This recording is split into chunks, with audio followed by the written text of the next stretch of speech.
Happy birthday বউ, চলো 2 minute নীরবতা পালন করি। তোমার কি মাথা খারাপ হয়ে গেছে?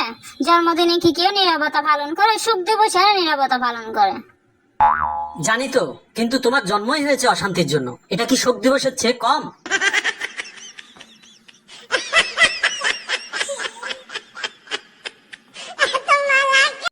তুমি সারাক্ষণ মাছির মতো ব্যান ব্যান করো কেন? মাঝে মাঝে চুপ থাকতে পারো না? ঠিক আছে, আজকের পর থেকে আর আমার কোনো কথা শুনবা না। কেন, বোবা হওয়ার সিদ্ধান্ত নিয়েছো নাকি? আমি বোবা হব না, তোরে বয়রা বানাবো।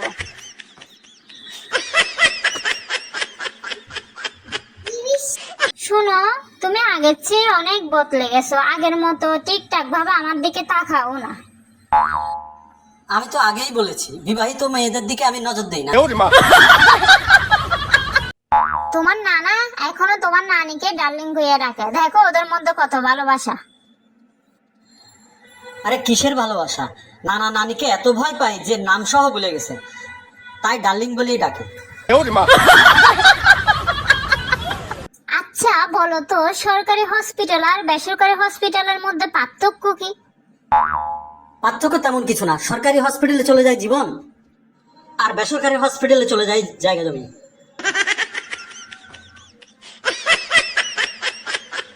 সারাক্ষণ দেখি তুমি গাল ফুলায় বসে থাকো, তোমার সমস্যাটা কি বলবা?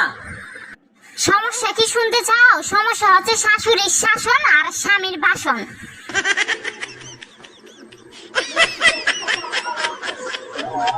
কথায় ভয় দেখাবো না, আমি কি তোমাকে ভয় পাই? ভয় তো তুমি আমাকে পাও। আমাকে যখন দেখতে গেছিলে তখন 20 জন নিয়ে গেছিলা, আর আমাকে যখন এখানে আনতে গেছো তখন 200 জন নিয়ে গেছো। আর আমাকে দেখো, আমি একাই চলে আসছি, আবার এসে ভাব দেখাতে। আচ্ছা শোনো, হঠাৎ যদি আমি মারা যাই তাহলে তুমি কি করবা? ওমা, এটা কি বলো? আমি তো পাগল হয়ে যাব। আর একটা বিয়ে করবা না তো? পাগল হয়ে গেলে মানুষ কত কিছুই না করে।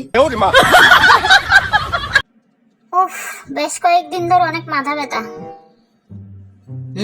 তুমি বেশ কয়েকদিন ধরে বলছিলা। চলো ডাক্তারের কাছে যাই, এমআরআই করে আসি।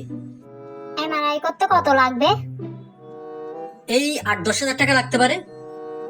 এই 8-10 হাজার টাকা আমাকে দাও না গো। গত সপ্তাহে মার্কেটে একটা শাড়ি দেখছি, গিয়ে নিয়ে আসি। তো তোমার মাথা ব্যথার কি হবে?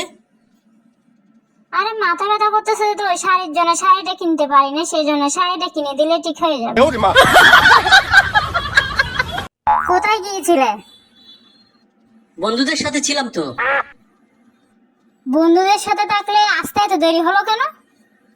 আমি ওদের সাথে খাবার খাচ্ছিলাম, দেরি তো হলো তোমার জন্য। আমার জন্য মানে? খাওয়ার শেষে বিল আসলো, সবাই যার যার বইয়ে ছবি বের করলো। একজন বলল যার বউ বেশি সুন্দর সেই বিল দিবে। ও তাই নাকি? তারপর তারপর সবাই আমাকে বলল তোর বউ বেশি সুন্দর, তুই বিল দিবি। আমি বললাম বিল টিল আমি দিতে পারবো না।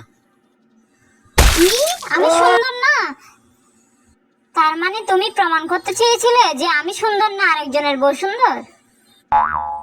বিল আমি 2,000 দিয়েছি তো, কিন্তু আরো 3,000 বাকি রয়ে গেছে। আর 3,000 টাকা কোনো সমস্যা নেই, আমার থেকে নিয়ে যাও, আমিই দিব। তুমি যদি বিল দাও তাহলে প্রমাণ হয়ে যাবে আমিই সব থেকে বেশি সুন্দরী। বানানো গল্পটা তো ভালোই কাজ দিল। সম্পূর্ণ ভিডিওটি দেখার জন্য আপনাকে ধন্যবাদ। ভিডিওটি ভালো লাগলে সাবস্ক্রাইব করুন এবং আমাদের পাশে থাকুন।